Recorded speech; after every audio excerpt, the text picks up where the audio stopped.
Siniguro naman ng DSWD na hindi matitigil ang tulong ng pamahalaan sa mga naapektuhan ng masamang panahon. Tinutukan niya ni Victor Liantino.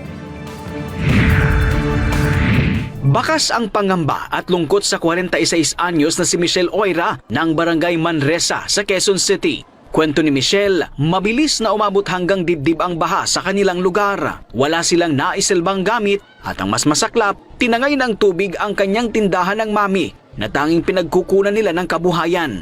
Kaya naman, back to zero ang kanilang pamilya. Ayun nga po ang problema ko ngayon, yung puhunan, tapos yung pambili ko ng mga kagamitan uli. Yun lang ang natira.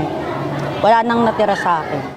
Nagpaabot naman ang pasasalamat kay Pangulong Ferdinand Marcos Jr. at kay DSWD Secretary Rex Gatchalian, ang senior citizen na sina Estelita Sabulaw at Winifredo Cardino dahil sa tulong na kanilang natanggap ngayong araw. Kabilang sila sa pamilyang labis na naapektuhan ng pagbaha sa kanilang barangay. Papasalamat po kami sa mga tumulong sa amin sa ayuda. Lalo na kay Ferdinand Marcos, kay Secretary Gatchalian, maraming salamat po. Nagpapasalamat na rin kami sa Presidente, lalo na sa mga nagtutulong DSWD. Nagpapasalamat na kami, nabigyan kami ng tulong. Nakakapat makaraos kami kasi walang trabaho eh. Hindi kami makapasok ng trabaho. Ilan lamang sila sa milyong-milyong Pilipinong pansamantalang nanunuluyan ngayon sa mga evacuation center.